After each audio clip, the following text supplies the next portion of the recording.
Dan, I think we're almost 1 year now into this journey. It's the culmination of the first ever PFL Europe season. How would you sum this up? Is this, above your expectations? Where does this rank? Yeah, it's definitely more than I expected. I expected us to be quite a compact show that was producing talent to go onto the global roster, but honestly, PFL Europe's become a thing in itself this year.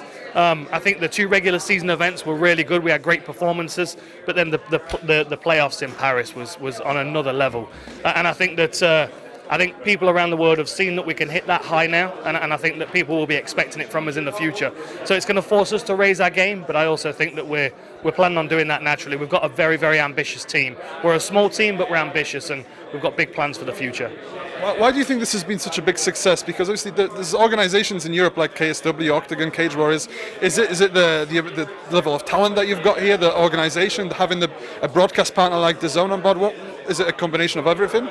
I think it's a combination of a few of those things. Partnering with DAZN is huge because we know we've got a good platform where we're going to hit a lot of combat sports fans. I mean, they've got a massive database, cross-boxing and mixed martial arts.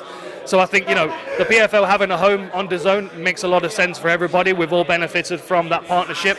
But the other thing as well is, like, this is it's a season format, and we're the only promotion in the world that has a season format. And I think if you're a fan on the outside, if you watch the Newcastle or the Berlin show and you're like, oh, okay, these guys are on a journey, then you can plug into that journey and follow them to the championship. And I think that's the different quality that we bring that makes people interested, because it's not just one event here, one event there. The events are connected and all the fighters roll on from one to the next. So a bit easier to follow, I think, for the casual fan. And I like the sports league format.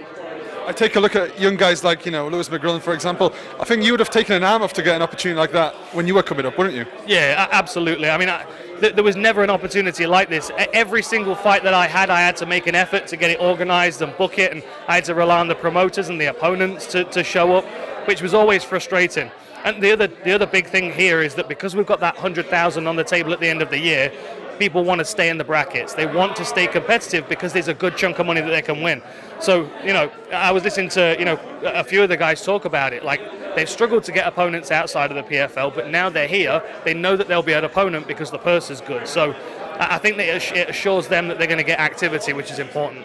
You mentioned during the press conference, you said as soon as Nathan Kelly was announced at the show, the ticket sales boomed. Are we close to a sellout, do you think?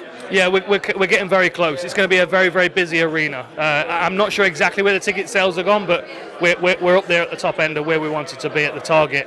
And Nate Kelly was, honestly, I mean, I expected him to have a good following. I expect him to be popular.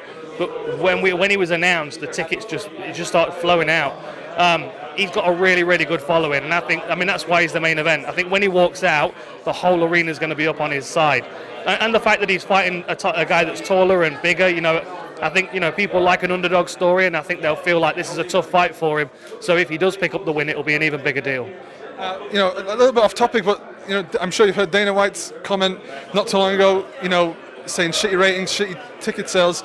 Do you know a bit of lack of taste there, would you say, from Dana, or is it just competition? Or I think Don Davis summed it up perfectly on Ariel's show. Dana doesn't talk about things unless it's concerning him.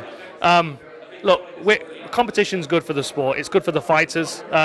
It's not good for the people that want to control all the fighters, and that's ultimately why I think we're getting those reactions from him. But this offers a different platform to the fighters. We've got good money that we can pay these guys, and we're growing very quickly. Next year we're going to have the pay-per-view series that's going to set up. We're going to reimagine Bellator, and we'll have the Bellator Champion Series as well. So we have lots and lots of different things that we can grow very, very quickly.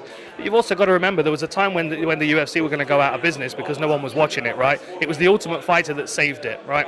So sometimes you have to make one good call or two good calls, and it can really, really change the direction of the promotion. And I think we've made lots of good decisions this year. I mean, Cedric Doumbé headlining in Paris was massive. Nate Kelly headlining here is going to be massive. But then, of course, the championships as well.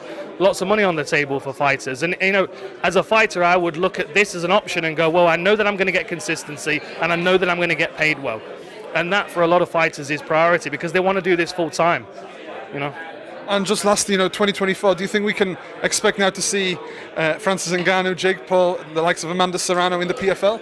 Yeah, absolutely. I think when the pay-per-view series launches, which will be probably the first quarter of next year, we're going to see some very, very interesting matchups. And of course, now we've got all the Bellator champions as well that we can match with PFL champions. And honestly, like I was looking at the rosters the other day. Like, we've got 200 plus Bellator fighters. We've got a really, really strong 150 plus PFL roster. We've got so many good options for big fights, and I think that's going to be the game changer for next year, along with the other leagues that we're opening up in the Middle East and elsewhere. I won't give too much information away right now, but we've got a lot coming. We're going to have six regional leagues very soon by 2026, and that's where we'll get all of our champions that will move into the global roster.